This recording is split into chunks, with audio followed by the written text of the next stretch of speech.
Hey, everybody, welcome to another episode of Purple Insider. Matthew Coller here, and returning to the show, very special guest from the Wide Left newsletter now. Arif Hasan has gone the independent route. It's been really good for you, and I'm really happy to see that your articles are now getting shared and everything else, and you really are rolling along in the newsletter life as I have been for a couple years now. So I'm happy to see that and glad to have you back. What's going on, man? Not much, not much. We were talking a little bit of shop before, between two newsletter creators, secret stuff that we can't tell everybody. But just very, very business. No, it's been going great. It's I get to write what I want, which is nuts. Like what a what a crazy life that I get to do that. And what's crazier is that people want to read it. Don't know what's wrong with them, but I'll take it. But yeah, no, it's been going great. Going independent, having my own schedule and stuff like that. So yeah, I'm just really happy.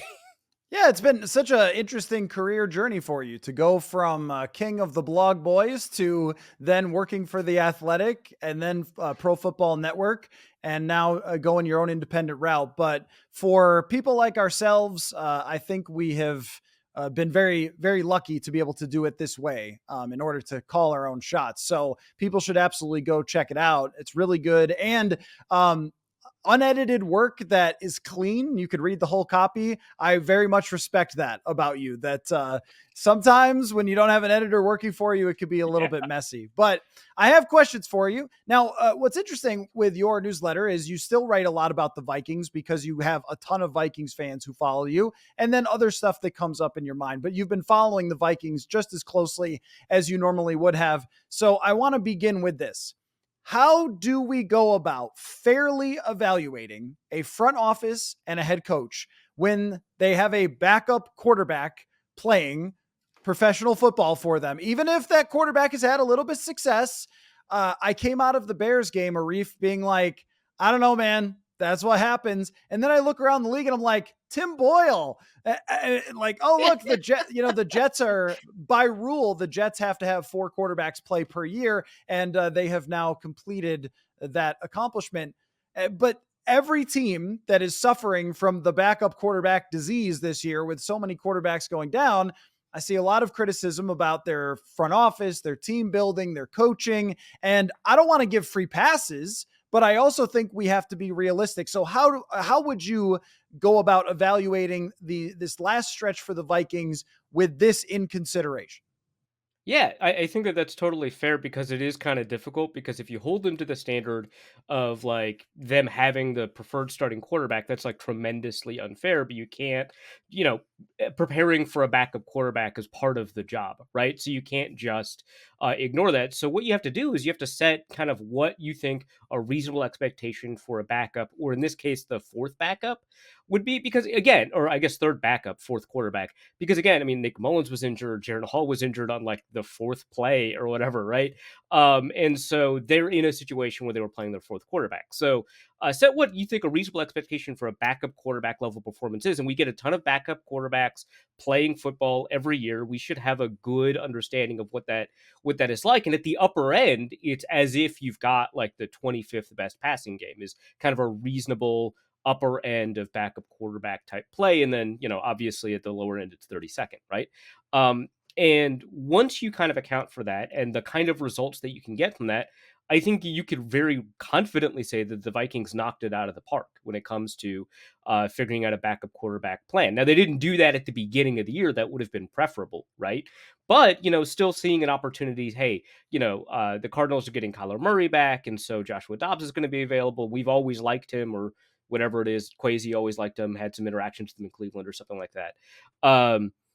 Let's make a move, and being kind of aggressive enough to make that kind of move, and being bold enough to be like, yeah, there's a quarterback on the roster who knows the playbook, but we're not going to elevate him from the practice squad.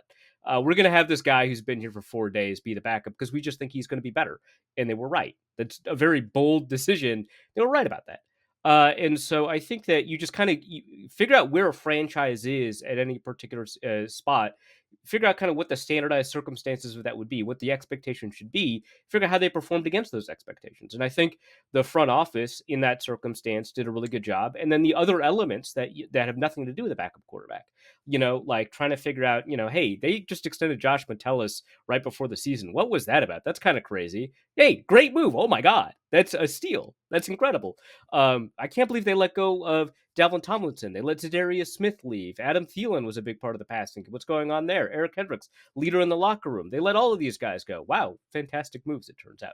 So evaluate kind of what you think, is reasonable in terms of like a set of moves, and then compare them against that, given those circumstances. And I think that once you do that, you come away thinking, hey, this front office is like pretty good at what they're doing, which is, I don't think the expectation, the understanding that people had coming into this offseason, right? Because people are very frustrated with the 2022 draft.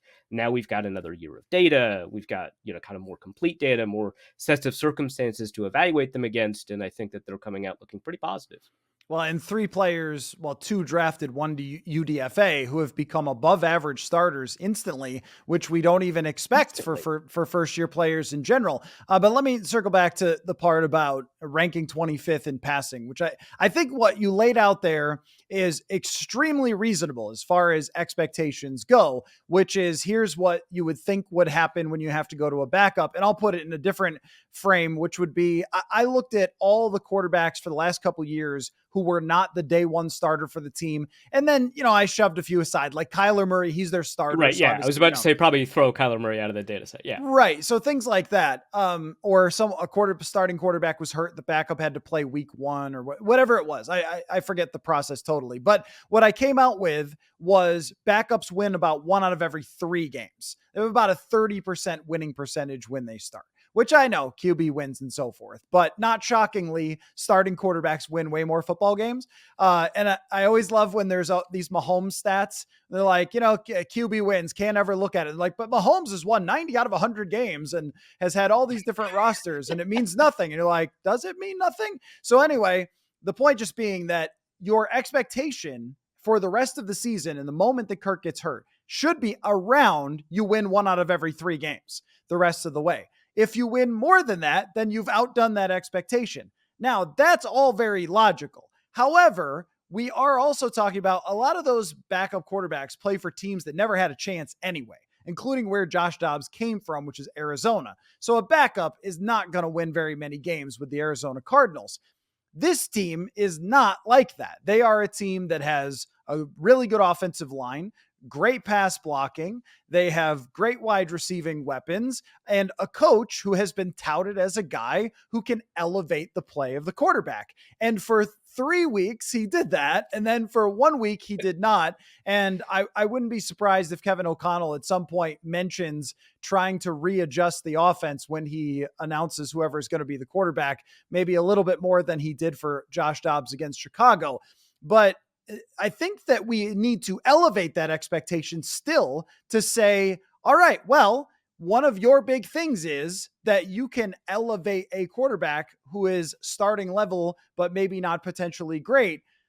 I expect stinkers from backup quarterbacks, but I also think that it's fair to wonder, all right, well, should it have been a lot better against Chicago with your game plan? And also, should you still make the playoffs? Should you be able to overcome this with all that you're given that is beyond what most teams have for their backup quarterbacks? Folks, we are going all in on Prize Picks this football season. Every week we are playing and testing out our skills here on Purple Insider to see if we can predict what numbers players will put up every Sunday. If you haven't heard of it, trust me, you're going to want to check it out.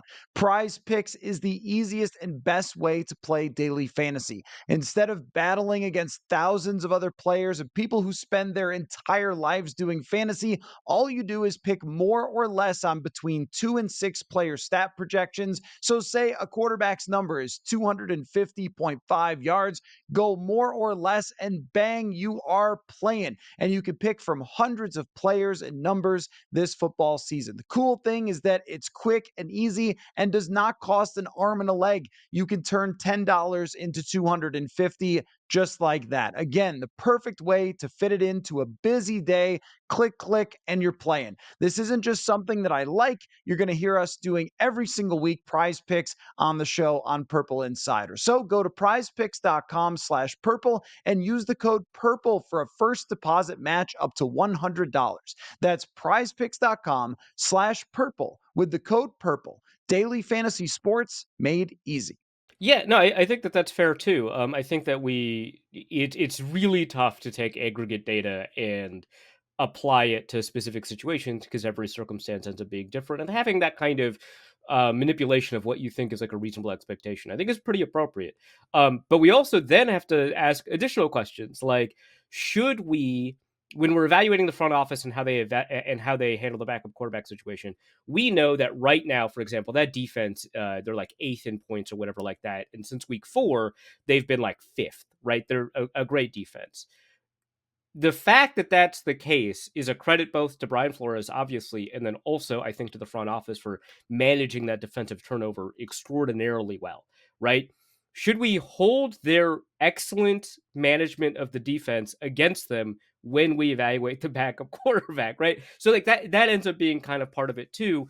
And in some ways, like yes, because we're just trying to isolate what the backup quarterback's doing, and we can have a bunch of different mini evaluations, and then at the end come to a total evaluation and say, hey, they won 2 out of their 4 with the backup quarterback, 50%, but that defense is like really good. I mean, you got to win a game where your defense only allows 12 points, right?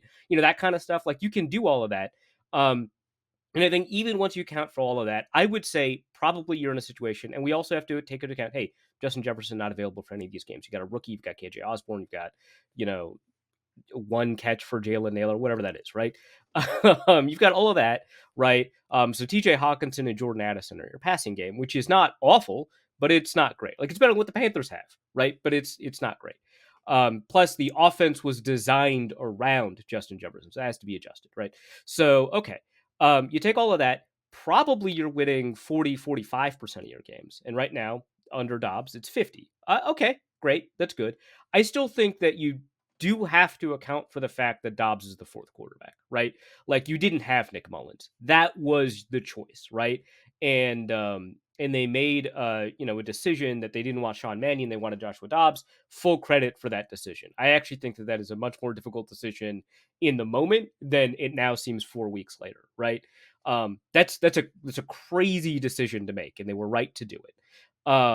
And so I think that all of those are part of that conversation. And I think that even when you adjust for the fact that, hey, that offensive line is great, like I think it's like third in pass block win rate. Holy crap. Again, a credit to the front office, but again, you gotta figure out where you want to make your adjustments and where you don't. But hey, third best offensive line, reasonable receiving core without Jefferson, insano defense, in a lot of respects. Okay, well, so what should a backup quarterback do? Okay, should we hold Joshua Dobbs to the standards of a normal backup? Probably not. So given all of that, I would say that they exceeded expectations in handling that particular element. But then all of the other adjustments we make are all credits to the front office as well. So if we want to come to not final, but complete evaluation of that front office, we would also include the fact that that defense was handled pretty well, despite some missteps like the Marcus Davenport signing. That offensive line was handled really well, despite kind of, the weirdness with the Ezra Cleveland, Dalton Risner, whatever thing. And hey, drafting receiver in the first round was inspired, it turns out. Who would have ever thought of it? Yeah. Nobody what here. Kind of who would come up with a crazy idea like that? Certainly not anybody with their own newsletters. Well, Kevin O'Connell gave himself credit a few times after some great Jordan Addison games, and I don't blame him for that. Well, let's talk about the two sides of this, because you're talking about the front office quite a bit there, and I want to circle back to that. But from the coaching perspective, can anything happen the rest of the way where you would change your mind? And I don't know exactly where you stand on Kevin O'Connell at this moment, where you would change your mind about the coach, because I think it would be very easy right now as we're having this very rational discussion. It's been a while since the Chicago game happened. And I would probably say, I don't think so, because I think that if Dobbs struggles, then Dobbs. Look at his career record. Look at how many teams he's played for. I mean, you had Case Keenum and Jeff George show up here and do stuff, but even they were on a totally different level than Dobbs as a quarterback. Like Case Keenum had started a bunch of games in the NFL. So had Jeff George. Just a different situation. And at the same time, you were given just enough like good football nose candy against the New Orleans Saints to just be like, oh, it's another backup who's going to win. So there's a very rational part of me that says, I wouldn't judge anything about the head coach, even if they go 0 for 5. But I also think if we got to the end of 0 for 5 and that happened, I might feel differently. And I think the fans would feel way differently because already some sort of seeds of doubt creeping in after feeling like, oh, wow, Kevin O'Connell has done this thing with Dobbs and now he should be coach of the year and, they should give him an extension today and all those things. So how would you feel about that? If they did struggle the rest of the way badly, could it change your mind? Or if they were amazing the rest of the way, I guess that's too obvious, right? Then obviously you're going to think, well, I guess Right. he's Yeah. great. Yeah.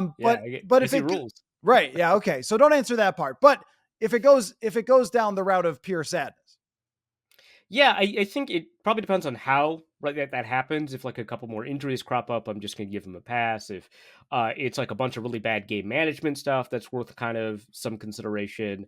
But it's tough. Like one of the reasons I wanted to kind of hold on to Mike Zimmer for a lot longer than a bunch of people, is because of an individual game coaching performance. That the playoff coaching in 2019 against the New Orleans Saints was, oh my god, it was one of the best coaching performances I've ever seen, right? And I think that you could put that on the same level. Maybe it's not even as good as what Kevin O'Connell did when Joshua Dobbs came in after Jaron Hall's concussion.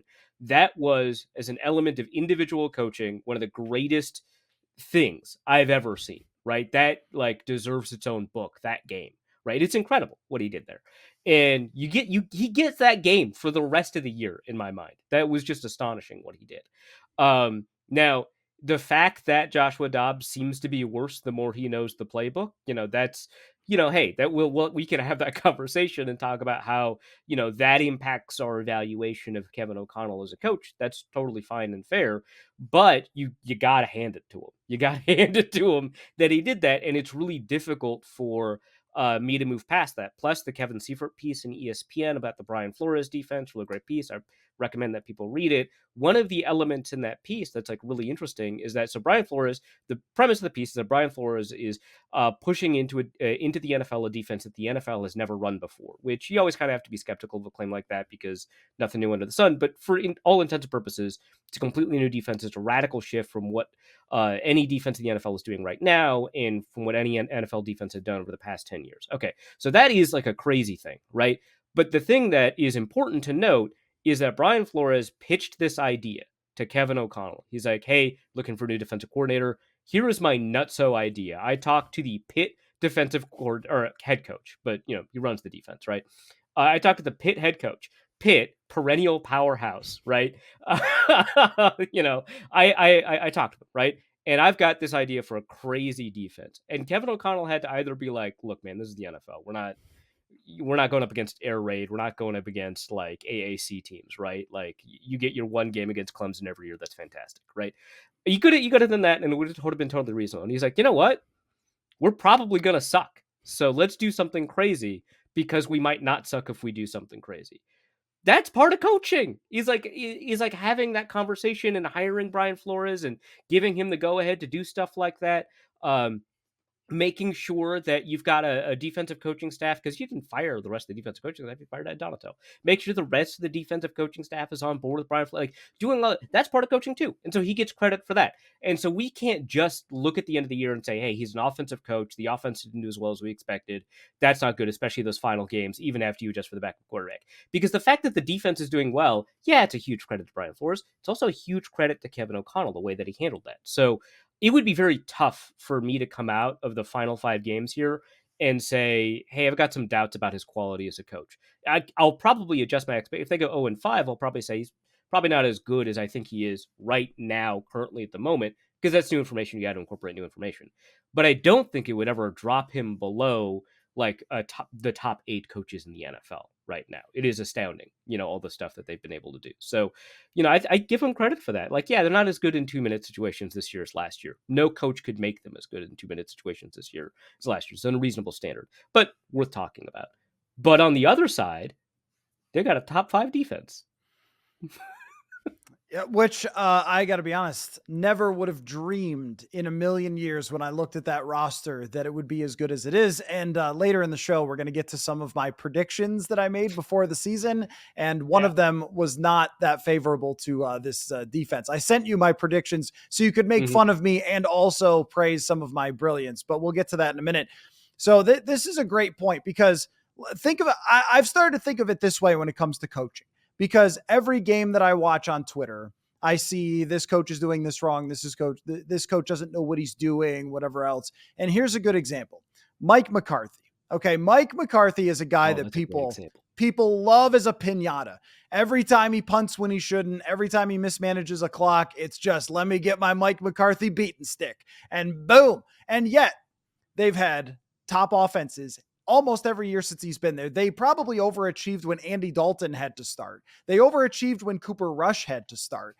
And Dak Prescott is playing like an MVP. And everybody said, he's getting rid of Kellen Moore. Oh, what? What a fool he is. And he's actually outperformed Kellen Moore by a million miles. And so I think that Mike McCarthy is a great coach. And I have always thought this. I mean, the way that he did battle with Mike Zimmer game after game, those two game playing against each other have been really good. But there's also been enough goofy stuff or in-game management things that we judge him on and go, he doesn't know what he's doing. Or the end of these ridiculous games in the playoffs that they've lost or playoff games. And I could just hear my audience wanting to crash their cars if they're driving, listening to this, hearing me praise Mike McCarthy. But look at the record. I mean, it just, oh, well, he had Rodgers. Well, he doesn't now. And Dak Prescott is doing even better.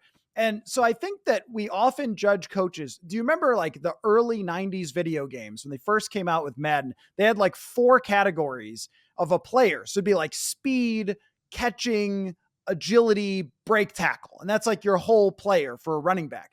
Now you open up Madden and they have everything. They have like 700 categories, which is excessive and unnecessary for a video game. Not the point.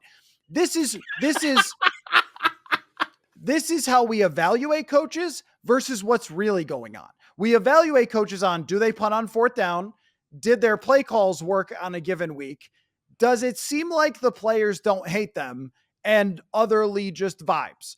But when really there are hundreds of things going on to evaluate a coach. And to me, the connection with the players, what happened with making that change, I mean, you could also criticize like maybe not making the change earlier with Donatel, but the management of people has been at such a high level, including of this Yes. quarterback who shows up here, that there is no way you could push me off of this. I would just throw my hands up and be like, hey, look, I watched Trent Edwards and EJ Manuel and Brian Brom and Kelly Holcomb play for the Bills. And guess what? I could tell you those roads all lead to the same place, but it's going to be with the organizational stability under this coach. I am going to like give a lot more leeway to that because I believe in all those categories that you see when you're really studying a team as opposed to just, hey, I'm watching a game on Twitter and Mike McCarthy looks dumb. Yeah, I think a couple of years ago, and because I was on the Mike McCarthy is dumb train, and I've changed my mind too. But a couple of years ago, this Twitter account I follow, Adam Harstad, he writes for Football Guys, tweeted out, and I've tried to find this tweet before. Maybe he's deleted it. I can't find it anymore, but I know it was him who said it, and it stuck with me ever since. It was, we tend to evaluate coaches on the easiest stuff that exists for us to evaluate, which also probably is the least important stuff for a coach to get right. And I'm not saying game management is not important, right? Obviously, it's important to be able to manage those final 2 minutes well.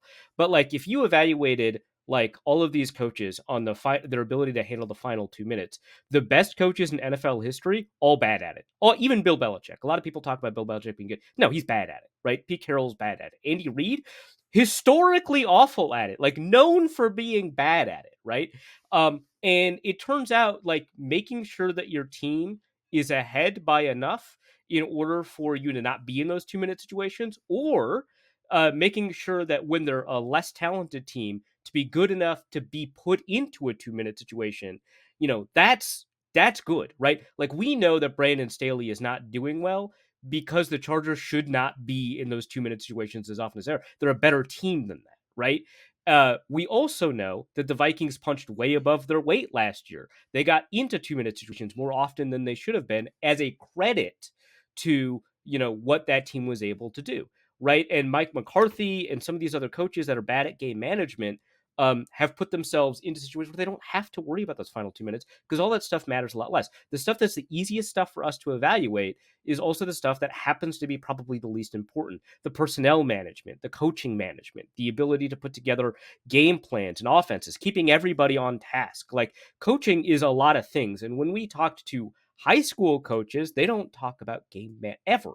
They talk about like raising people and creating good environments for people, right? And then we kind of dispense of that when we go into the college level and then the professional level, right? And college is unique because they also do recruiting, and that's an element of coaching that you don't really have to pay as much attention to. Obviously, creating an attractive environment for free agents to come in, that's important. The Vikings have historically done very well at that.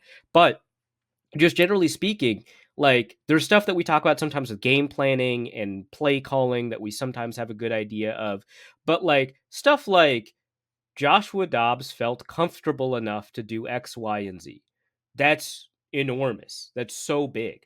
There's so many situations where a quarterback has had to start on a short week after arriving at a team where they have been disastrous. I'm not just talking about Josh Freeman, right? Carson Palmer coming to Oakland, right, is usually the example I go to. And he did awful. I mean, he shows up. They ask him to start playing 5 days after he shows up. He does terrible. In fact, he does terrible for the rest of the season.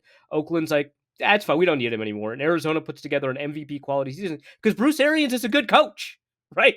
That's a big part of it is like creating these environments where players feel empowered, where coaches feel empowered, where you have, the ability to either, and I personally, I prefer a collaborative decision-making process. But if you don't have a collaborative decision-making process, the decisions that you make are right. Right. And it's just like those things. And sometimes these decisions are stuff that we don't see like, hey, we need to spend a little bit more time covering nutrition because I've noticed that our players are a little bit tired at the end of games. And maybe that's a nutrition thing. Maybe it's a sleep thing. Let's spend a little bit more time making sure that we prioritize that. Most of the time, we don't hear about that at all, ever, unless it's like a crazy new coach who has got like smoothies like Chip Kelly in Philadelphia, right? Um, like we don't, and now sleep science is uniform across the NFL, right? But like having, like noticing these things and making these small changes, there's a billion of them. I talked about just two of them with nutrition and sleep management, but there's a billion of them. Changing your schedule throughout the day, trying to find ways to keep players focused, optimizing your use of technology, running efficient meetings, figuring out who's running what meetings, figuring out when to have giant team meetings, all offense meetings, just quarterback meetings, whatever, right? All of those are decisions that coaches make that impact the quality of performance on Sunday. And we never talk about them. And they're all way more important than figuring out whether or not to call a timeout at 2 minutes and 20 seconds or 2 minutes and 10 seconds, or not at all because the 2 minute warning is right there. Like that's important. You got to know that. But it's not nearly as important as figuring out what a player's day is going to look like on Tuesday. And some of those times, Mike McCarthy is hilarious when it comes to botching those end of games things. And how do coaches not understand the 6 points of death at the end of games when you're up by 3? You see this all the time. You're up by 3. You shouldn't kick a field goal if you have a chance to go for it, because that means the other team will play aggressively and try to score a touchdown and win the game against you, as opposed to checking up for a field goal, which they so often do. That's not the point. That's like the Ron Rivera special. I swear he's done this like a million times.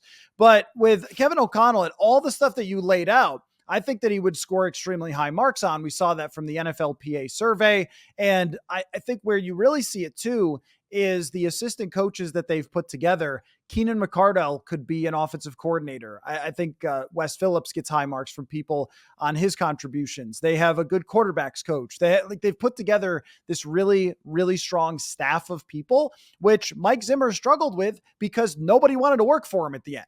That was like, Mike Zimmer is a brilliant X's and O's guy. But at the end, when nobody will take a job in your building because you won't let them out of contracts, or you'll, punch him in the face on the way out, like he did with, Kevin Stefanski when he tried to get another job and he called him disloyal. And it was just like, okay, well, like who wants this, right? Who wants this environment? I think environment matters a lot. However, this doesn't mean that Kevin O'Connell is perfect. What I would say, though, is when we criticize play calling, that's a very dicey one, because I think there are totally insane play calls and game plans that teams bring in, whether it's against the Vikings or other teams, where I'm like, what was that supposed to be? Right. And that you can try to judge from the outside is some of the sheer logic, like Arthur Smith running a play. And I saw Mitch Schwartz tweeting about this, so I'm stealing it from him, but running a play at the goal line that's a very difficult task for a center, and sort of opens the door to, like, if somebody penetrates, you're going to lose yardage, and they just run it at the 1 yard line and get a safety. Like, okay, like that's a play call we could probably pitching the ball from your tight end to your quarterback. Let's just not and say we did. I mean, the same thing goes for throwing a pass to your quarterback or having Delvin Cook throw a pass. Like, I think that there has been and there will be criticisms of Kevin O'Connell in a couple different ways. Number one, I'm not sure he understands what running the football is, how to do it, when to do it, whom to do it with. So Yeah. that's like all of those things. I think that when it came to this game plan against the Bears, he asked Josh Dobbs to be Kirk Cousins. And that's not a good idea because they're so wildly different, and one is way, way better than the other one. The other thing is that the whole idea of kind of getting too cute sometimes. You've got a 3rd and 1, maybe just get a first down instead of trying to take a shot, or you know what I mean? Like, there's things within a game, there's micro things where I go, I don't know, man. And that's the hard thing, is because it's the most blatant, it's the most there. And I don't want to tell anybody, don't believe what you saw. Like, hey, that pitch from TJ Hawkinson to Josh Dobbs, it was fine. It's not fine. That was insane. And then, like, but so I think as we're evaluating the whole thing, we need to take the global view, the bigger perspective. What is the man's philosophy? Throw the ball to his best players all the time. That sounds good. That sounds like that wins. Create an environment, a workplace culture, all that sort of stuff, which they've done at an extremely high level.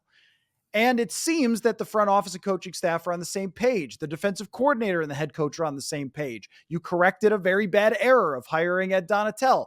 All of this is good. And being able to manage a backup quarterback who comes in the last minute says a lot about your ability to be a quarterback whisperer. But I also think as we go forward, if some of the other stuff crops up all the time where, hey, this, these game plans that maybe ask too much of the quarterback, not understanding how to create a run scheme, like all things like that, it will have its limitations. That doesn't mean that it like fire him, but it means that there are still things to improve on as he goes along. Yeah, and I think that, like, what's interesting about this is that we can kind of compare and contrast that to, like, Mike Zimmer, right? Who's very good at some elements of code. I mean, obviously, he was like a 600, as he would tell us, he was a 600 coach, right? And all of that, fine, right? He's very good at some elements of coaching that are very important to football, and that's great. But what ended up becoming a huge problem is him not being able to identify what his weaknesses were in an honest and frank manner, right?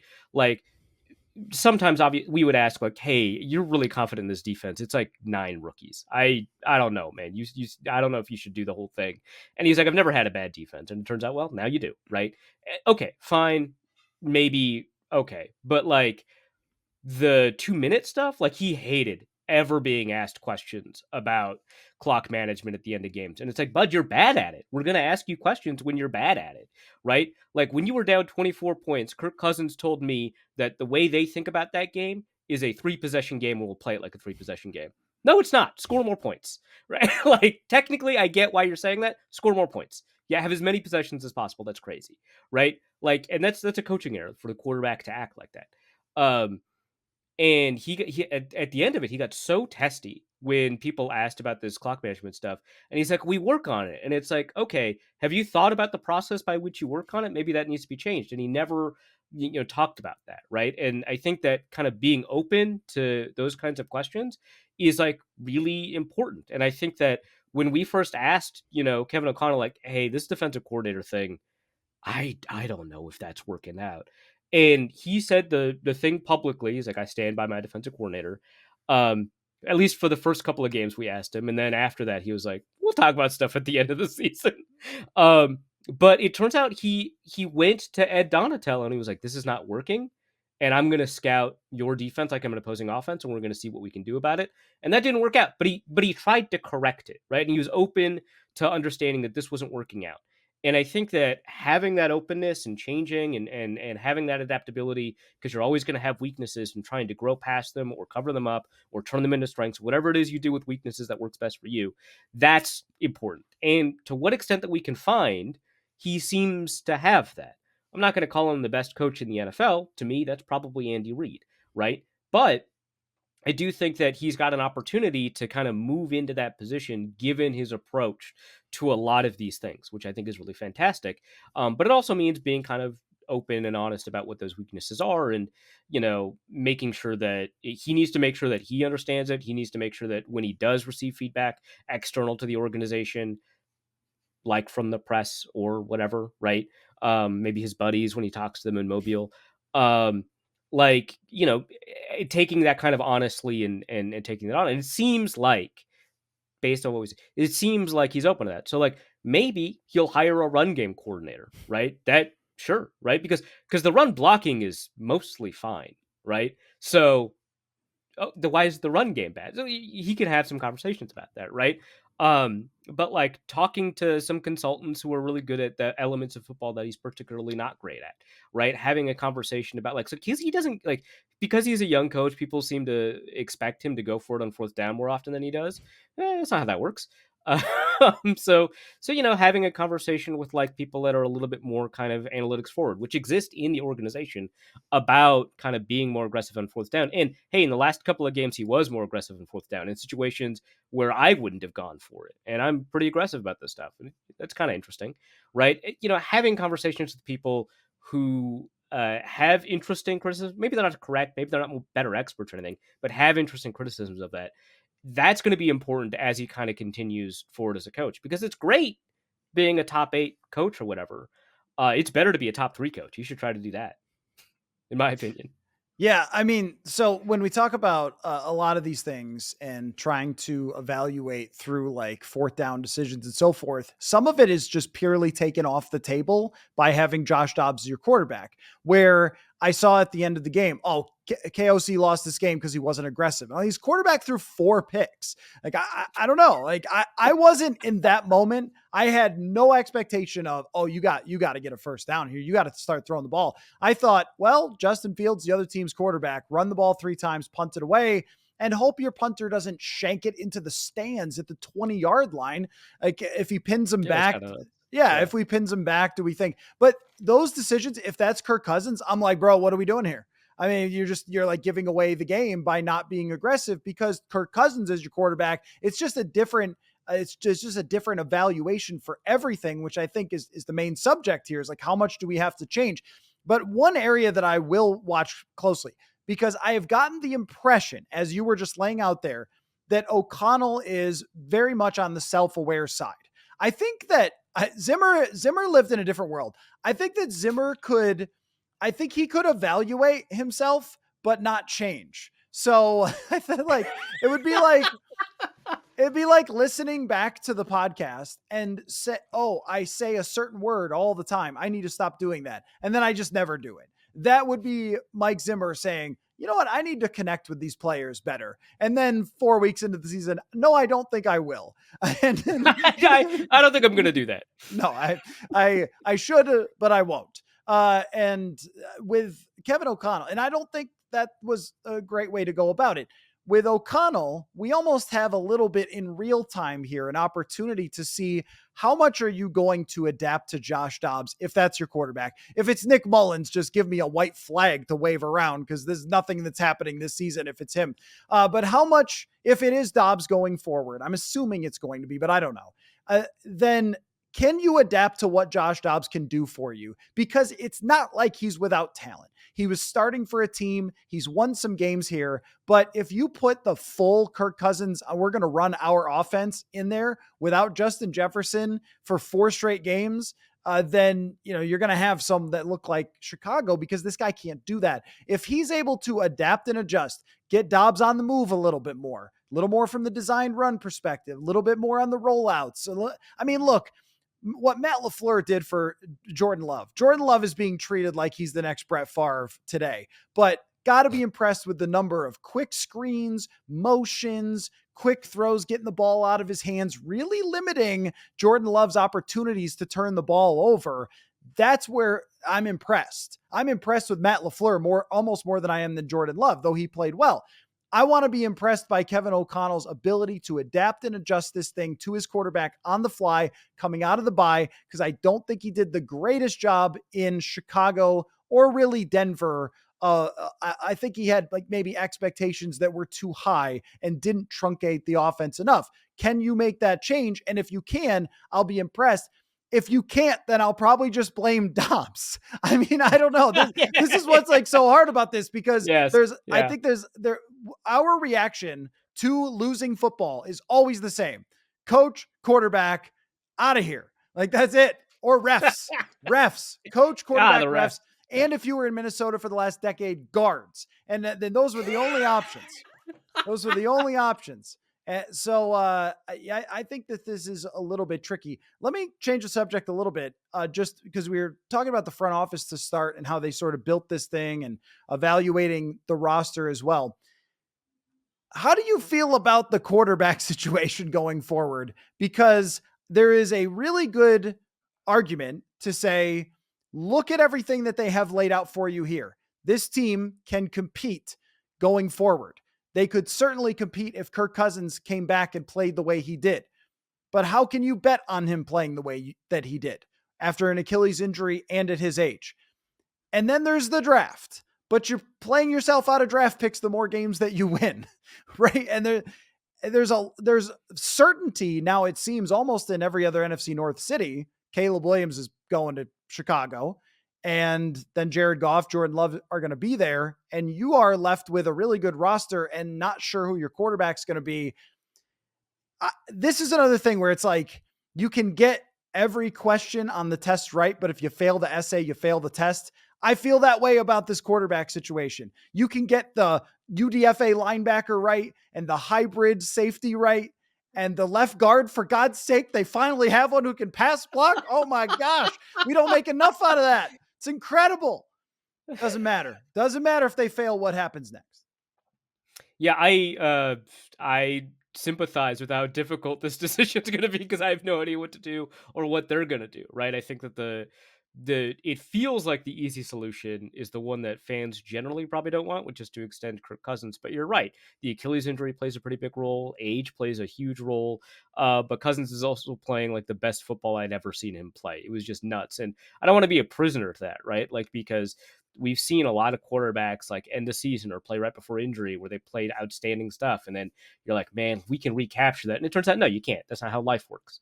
You have to be cognizant of that. Right. But there's a kind of like a, and football's like this, but also humans are like this, where like if you let like Cousins walk and he just does outstandingly somewhere else, uh you're gonna feel like garbage, even if he probably wouldn't have replicated that, in Minnesota, right? That's just kind of how it is, right? Like I doubt that Stroud would have had the success in Carolina that he's having in Houston, right? Houston, he's got pass catchers, right? And that offensive line's like, I mean, it's not great, but it's not bad, right? So we can't just be like, well, they were absolutely 100% wrong about Bryce Young, CJ Stroud. I mean, they probably were. We'll see, but like, it's tough because if he does better elsewhere, it's just going to feel like an indictment on you, regardless of kind of how the circumstances would change that. Um, Now we're not going to have a great sample of Jaron Hall, probably. I mean, maybe he plays the final 5 games, and that'll give us some clue, right?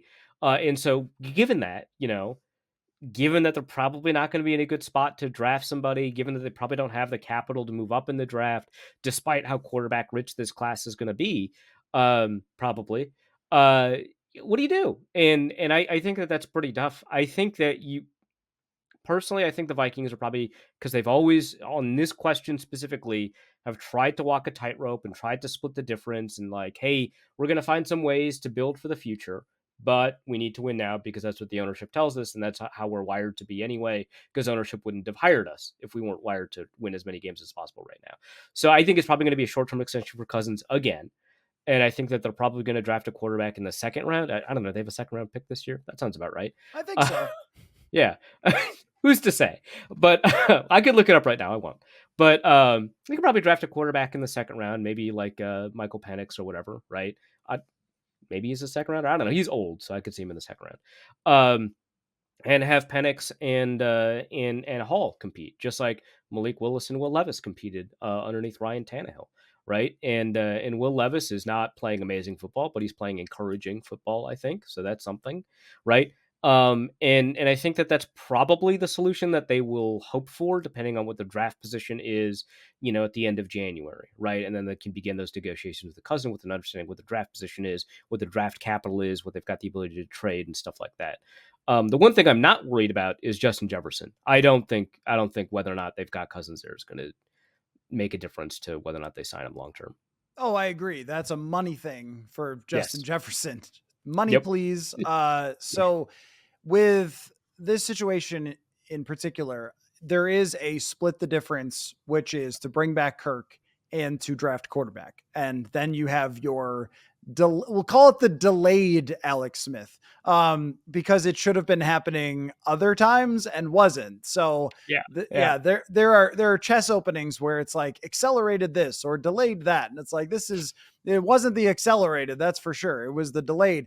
I think that's the most likely scenario at this moment. There's maybe another one where they win 4 out of 5 and like what they've seen from Josh Dobbs and think that he can be that guy to be your bridge quarterback through. And that's why, like, normally you would say you can't judge anything on the final 5 games, and yet it still feels like there's no way not to, because we're going to Yeah. see them. We're going to have that information. We're going to know. I think that they have to decide whether they really want to try to swing to be great. That is the big question here, because I think what a team like this could look at is the New York Jets and go, you know what? If we draft the guy that's wrong, we're going to waste all this great roster building that we've done, and it's going to be Zach Wilson just tanking our careers and get us all fired. But I Or also, apparently, according to today, refusing to why not? to play. When we talk about Jamarcus Russell, there's a lot of comps that come up for Jamarcus Russell. I think Zach Wilson is the most Jamarcus Russell quarterback who's come out. Like, just from day one, this guy was not into this. This was Yeah, not for him. yeah, he's not built for this. Nope. His brain is not wired to be a hardworking football guy. He's apparently quite selfish. It seems like, and not just because he's refusing to play. I don't know what that's about. Um, but just like he would just consistently not take the blame for how bad the offense was, and the defense just got mad at him. Which, for context, there's a lot of teams with bad quarterbacks, and the defense is usually not vocally mad about that guy. Like that, they're like, that's our guy. He's the best quarterback in the NFL. It's like the guy's like 20th in passer rating. Like, relax. No, he's the best quarterback in the NFL. Okay, great. I'm glad that you're behind this guy. The Jets are not. So, Right. No, they made it quite clear. And something actually slipped through the radar that someone brought up, and this is not to go on too much of a tangent about Zach Wilson, but that he was not a captain at BYU. And I think that makes you undraftable to me if you're a quarterback. Just like, I can't do it. I can't do it. If your coaches and team aren't even putting in college the leadership on your shoulders, you're just not draftable to me, because in in the fairness, he NFL, was like 19 and his teammates were all like 27. doesn't, well, that's true. They all have like 4 kids. Still doesn't matter, because he was going to have to do that in the NFL. Yeah.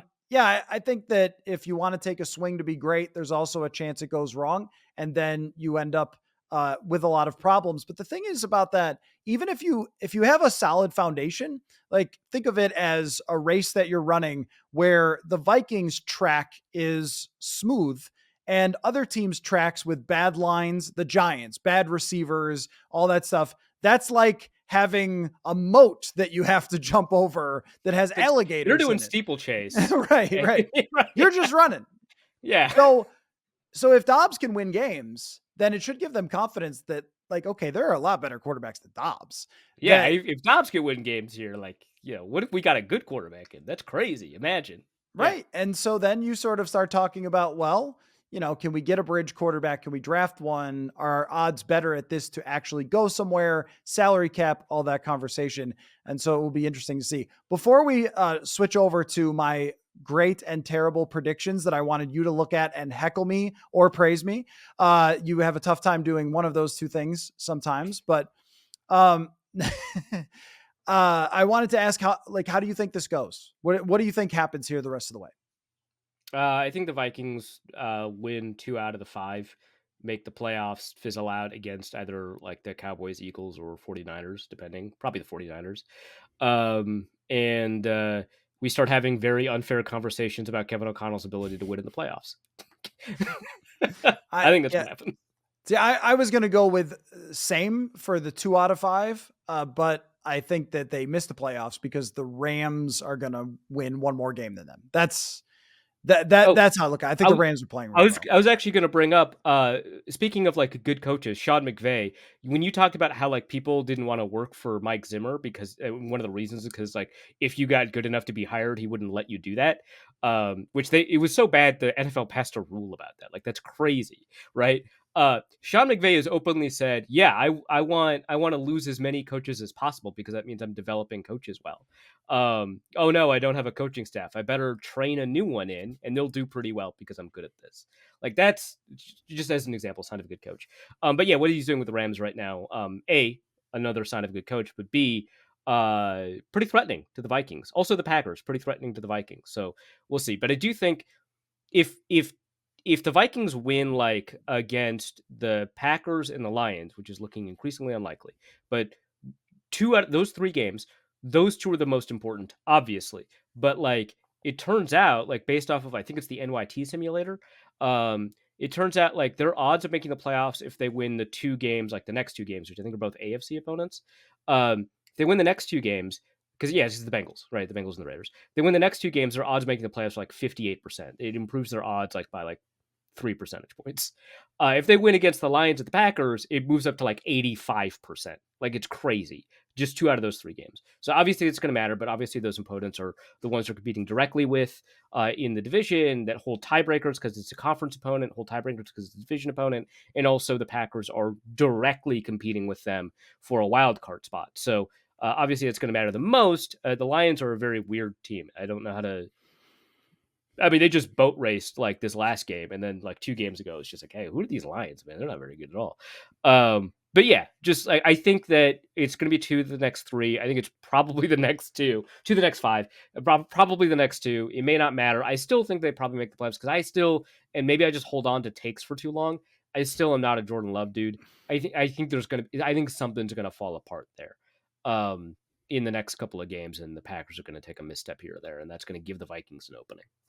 Yeah, I think the next 2 games are really what it comes down to. I mean, if you can't beat 2 teams with backup quarterbacks on the road, then you don't deserve to be in the playoffs, and you probably won't make it. You have to really beat both of them in order for anybody to be convinced.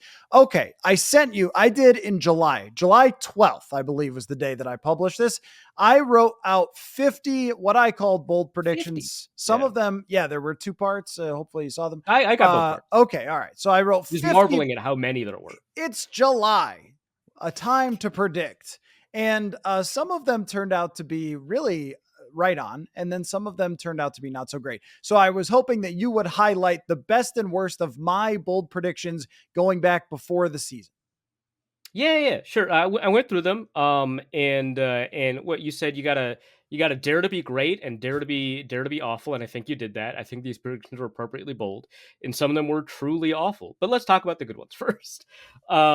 I just real quick get some out of the way. Alexander Madison will gain 880 yards and catch 40 passes. He's on pace right now for 840 and 38 and a half passes. That's Okay, fire. That's fire. yeah, that's okay. Got it. Fantasy Caleb Evans. people, maybe I'm in the wrong spot. There's a big industry for Hey, fantasy. Yeah. that's the one area of sports journalism that may be growing. Caleb Evans will be considered the best of the 2022 Vikings draft class. Now, I don't think that was that bold, but He barely you're getting played. it. That's You're bold. getting it. It's Okay. okay. Yeah. That's pretty good. That's pretty good. I mean, Yeah. because I think what you would have said after last year is nobody's going to be the best person of the, like, does that, Yeah. does Well, anybody maybe it's not bold for me because I also kind of had that hot take. So maybe I Hmm. was just like, yeah, obviously that one's Look, right. what I thought going in the season, if a guy's standing on the sideline and catches an errant pass, he might be the best member of the 2022 draft class. But Ingram has improved. Having a starting guard that's average is a pretty good draft pick at Yeah, this it's pretty, point yeah. if he does that going forward. Especially But late in the second. Yeah. yeah, but Evans is taking a big step, and for the 4th round pick, that's pretty good. So, all right, good Yeah. job, me. So those are the two I want to get out of the way really quickly, and then here are the four that are like genuinely like, wow, that was pretty impressive. Two of them involve quarterback starting. So Aiden O'Connell will start with the Vikings face the Las Vegas Raiders. I forgot to read the reasoning on that one. I assume it's because Jimmy Garoppolo is injury prone, but Yeah, good call. it was. Well, I figured a few things. I figured Josh McDaniels will not win games for them. I didn't know he'd be fired, but they're not going to win. Jimmy Sure. Garoppolo gets hurt all the time. There's no way Brian Hoyer can play football anymore. And so it will be this guy. Also, I kind of low key had a thing for Aiden O'Connell. I thought, Yeah, I like, like him what? in the draft a Yeah, lot. yeah. I watched him in college and I was just like, maybe this is like my mid round person who I think is decent. And so I thought, yeah, all right. But that one's a home run. To have picked exactly which third string quarterback was going to play the Vikings late in the schedule, totally nailed that. Yeah, and he hadn't even made the team yet. So, and killer because he's a third stringer, right? Will Levis will be starting in Tennessee by week 8. He started week 7 and he's held on to that starting job. So, incredible. Especially because we didn't know who was going to win the backup quarterback competition between him and Malik Willis. Malik Willis had already been there for a year, and a bunch of draft guys really liked Malik Willis, and they kind of didn't like Will Levis. Even though I think if they had compared the two, they probably would have ranked Levis ahead. Still, those vibes go into it, right? And then Ryan Tannehill was the starter, and just 2-3 years ago, he was playing outstanding football. So I think a good one there. So I think those two are very impressive. The Vikings offensive line will improve in pass blocking to the top 15. They're third in pass block win rate right now, but they will rank just outside the top 10 in scoring. They are 15th. Now, I don't think you anticipated a quarterback injury, but we'll take it. We take these wins. The Texans will be in the playoff hunt in the final 2 weeks of the season. You may have undershot it. They might just have it locked up by then, but Yeah, I'm going to yeah, count that as a win. yeah. That That's is a win. great. I was buying a few things. D'Amico Ryans finally getting a Yeah. real coach. Serious head coach. Yeah. They were hiring some serious tank coaches before, dudes who like I never even heard of. And I mean, David Culley is where is he from? Yeah. Right. So they get a coach who knows what he's doing. That's so bad. People were accusing them of racist for hiring black coaches. Like we were just like, okay, you just set up another fall guy. That's ridiculous. And they did. And so but D'Amico Ryans, man, that guy was legit in San Francisco with his defense. And has been around the NFL a really long time, has really fought his way up the coaching ranks. And like, I think that speaks well to someone's odds, but also if you were paying attention to the Texans, which you shouldn't have been in any way, shape or form, but they had sort of quietly put together some players over the years. And I'm just, Like guys, Laramie Tunsil in that offseason, they just got like Jimmy Ward and they brought in Robert Woods, who not a great receiver, but hey, he's kind of a pseudo wide receivers coach, and that turned out to matter a lot. And it's yeah, it's like building, right? And that draft class from the previous year wasn't bad with like Derek Stingley and Jalen Petre, and like there's players. Yeah. they've been getting a lot of draft picks. They spent their cap space on average players, but average players are really good. So I thought, okay, well, and then CJ Stroud to me was easily the most fit and ready to play day one and be good day one. Despite his S2 score? How? No. See, there is something we have to, when we snark about this, we have to be accurate. His leaked S2 score. His leaked S2 score, which is, by the way, and I think they're correct to point this out when they defend themselves, is an aggregate score, which is not what they say you should use to make decisions about evaluation. And also, the score is more about how a guy plays than it is that a guy is good or bad. But it is fun to snark about. Oh, I love snarking about it. Yes. Yeah. That it's almost like you shouldn't believe everything that comes out during draft season. I can't believe it. Yes. Beautiful lies is what draft season is. But at least all the analysts get it right, as you mentioned, with Malik Willis going at the top of the draft, and so did Will Levis. Anyway, that I'd rather join the fantasy industry than the draft industry, but that's not the point. So I've got the best gig in draft analysis, by the way, which is just to tell you what other people think. Yeah. Oh, yes. The consensus board, it does come up all the time now. And, there have been people in the league who have said to me, I wonder what would happen if we just drafted off that consensus board. I'm like, I know what would happen. You'd probably draft better. Like, it's just, it seems to be. That's what it said. That's what all the data says. Now, I will say something about that because I'm delaying you getting to my bad predictions. Something about that is someone explained to me kind of how this works with draft boards and teams. Is every year Dallas accidentally leaks their draft board, and I'm convinced it's not even the real draft board at this point. They've just made it a social media bit. But when it comes to the draft board, teams only put on their board the players they believe will fit with their offense and their defense. and their culture and their length, weight, height, size. Like they have very specific things, which throws out a lot of players. So sometimes someone will succeed on another team and you'll be like, they missed on that guy, Mhm. when you could see why they didn't make that draft pick. Now you could say, well, shouldn't you just adjust? And that's probably valid, but Maybe. it can be hard. You need guys who fit what you do in Yes. order to draft them. So sometimes someone fits what someone else does, and that's why they're successful. So it makes it even harder to just draft off the consensus board. I also think that like there's maybe 100 players that I believe people actually watch. And then I'm not sure how you could have time to watch the rest. There's 365 days in the year. I mean, if there's draft analysts who are watching the 400th player, just bless you. I mean, but I don't know how you would do that in any sort of depth. So I feel like it has like the top 100 would be really strong. If the draft analysts don't like players in the top 100, okay. But if you're like at 250, I think that it's like the team had something in mind for that player. That's why they picked them.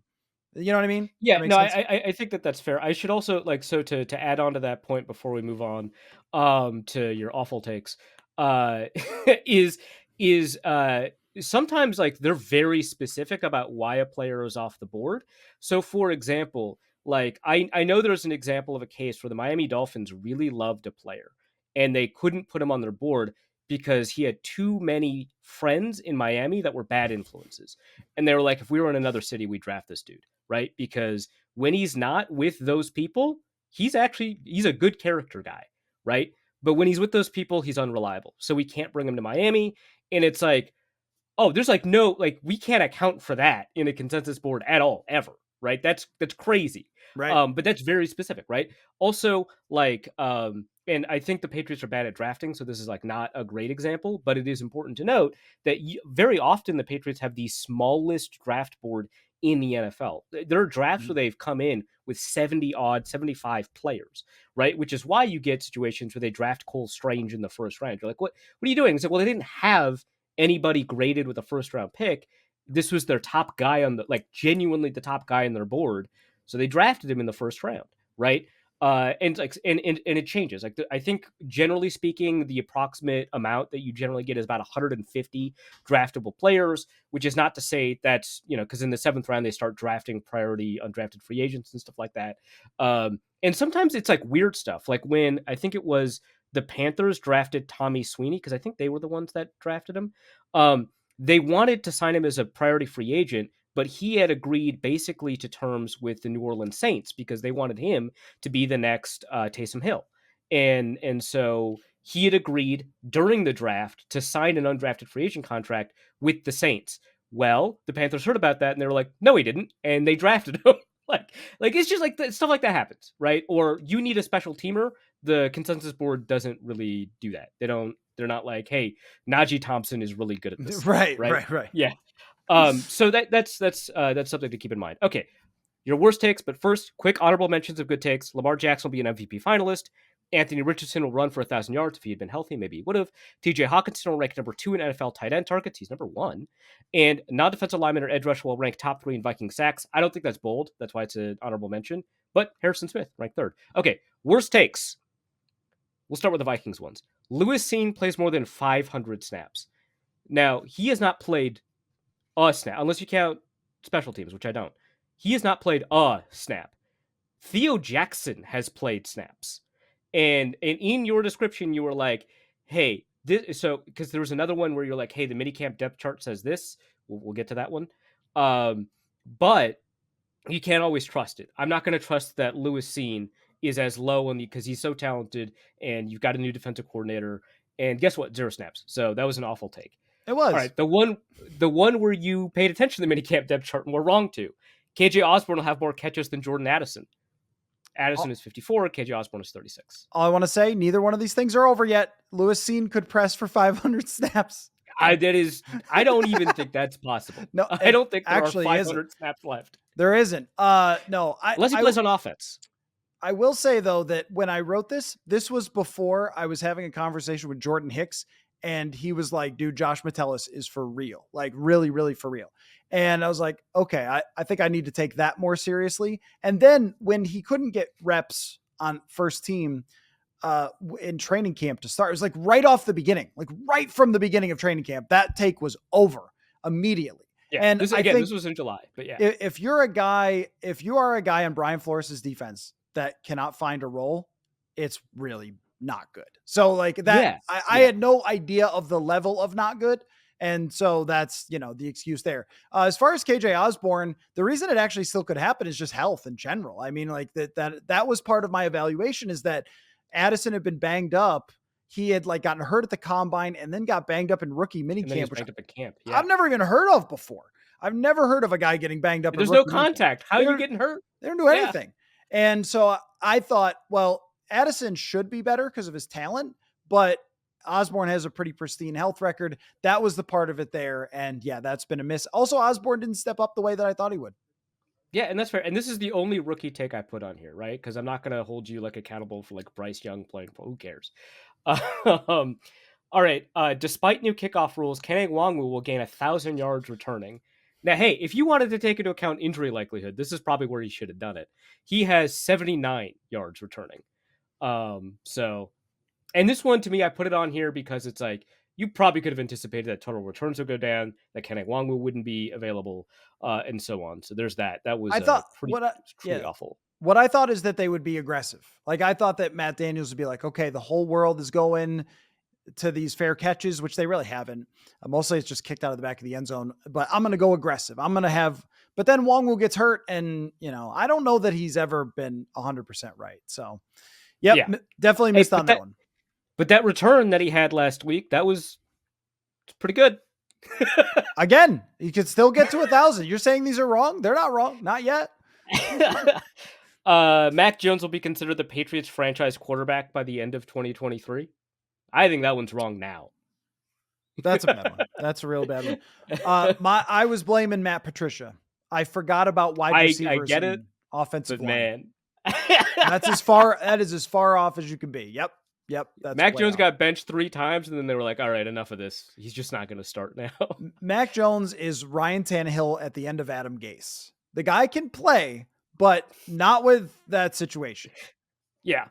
And it's really funny is that so my understanding is that the only reason that Bailey Zappi didn't start earlier is because, again, this is just like my understanding. I could be wrong about this. Bill O'Brien is like not super convinced that Bailey Zappi can run an NFL offense, which, Mac Jones can't. So there's only the possibility, but that's my understanding why it took so long. So it probably should have happened sooner. The 49ers will make the playoffs and still won't know who their quarterback is for 2024. I think very wrong. Yeah, very wrong. Yeah. Yep. No, I wasn't sure that Brock Purdy would be more than a flash in the pan, and he is way more than that. He's a great quarterback. Brian Flores' defense will be improved, but won't crack the top 18 in points against. The current season's not over. The head coach. Oh yeah, 2 games against the Giants.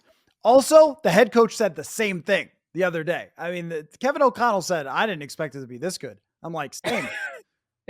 Usually you don't get that from a head coach being like, yeah, I didn't think our defense was going to be this good, but I'll take it. I'll take it. But I did think, just logically speaking, Flores would have better ideas than Donatel, and they would improve. So yeah, no, I'll be honest. I was in the same boat, but you wrote it down and I didn't. So that's true. Egg on your face. Of those who left, Dalvin Tomlinson will have the highest PFF grade. So Zadarius Smith, Eric Kendricks, and Adam Thielen all have higher PFF grades. The only player you mentioned has almost this exact same PFF grade as Dalvin Tomlinson, Dalvin Cook. And by that time, he had not signed with a team yet. They are like 4 points apart in PFF grade. 59 to 54, 58 to 54, something like that. A long-held belief for me. It's not always about the moves you make. It's about the moves you don't make. And if they hit it, Jonathan Bullard is doing what Delvin Tomlinson did for them. And if they had signed Delvin Tomlinson to a $18 million a year contract or whatever Cleveland gave him, that would look completely silly right now. It would just look like a terrible deal. And so I was wrong. I mean, I thought Tomlinson was an absolute monster for the Vikings last year. Me too. I thought he was killer. Yeah. I was like, I cannot believe they're just letting him walk. They don't have anybody on the inside. And to my credit, they still kind of don't. But Dalvin Tomlinson would not have solved that problem. No, he would not have. No, it would have been the same. This I didn't know if I wanted to conclude this in the worst takes, but I might as well. The Packers and Bears will miss the playoffs, but Jordan Love and Justin Fields will do just enough to earn at least one more year from their respective clubs. Love is doing more than just enough, and Fields is doing way less than just enough. So you missed in both directions on that one. Okay, And the well, Packers may make the playoffs. they very well could miss the playoffs. And Jordan, if they miss the playoffs, but Jordan Love plays well, so again, like not completely finished here. Again, Uh, I was on the fence about including this, but I think you're wrong. there is somebody. Okay, it's fair enough, but there is a couple people that I follow who are from Chicago who are like curating the 17 games, like last 17 games of Fields and being like, see, it's pretty good. And you're like, dude, come on. What are we doing here? Relax. What are Yeah. we doing here? What are we doing here? Okay. I can't imagine the Bears with like the number 1 pick and the number 4 pick not grabbing a quarterback. No. That's crazy. They, Uh, they take a strong safety and they're like, yeah, we just need a little more box safety. yeah, just we need Jaquan Brisker, but again, yeah. And then the final one, the Saints will run away with the NFC South by 3.0 games. So first of all, Derek Carr got booed off the field after he got hurt. Jameis Winston was applauded onto the field. First time I've ever seen that. The Saints are third in the standings after tiebreakers behind the Buccaneers, who they have the same record with, and the Falcons, who have one more win than them somehow. I understand why you did not have faith in the Falcons, but you did not account for the fact that they signed every defensive player in free agency. They did. So that one really, to me, it's less about not having faith in the Buccaneers and Falcons. I totally get that. It's more about having faith in Derek Carr and Dennis Allen and the Saints.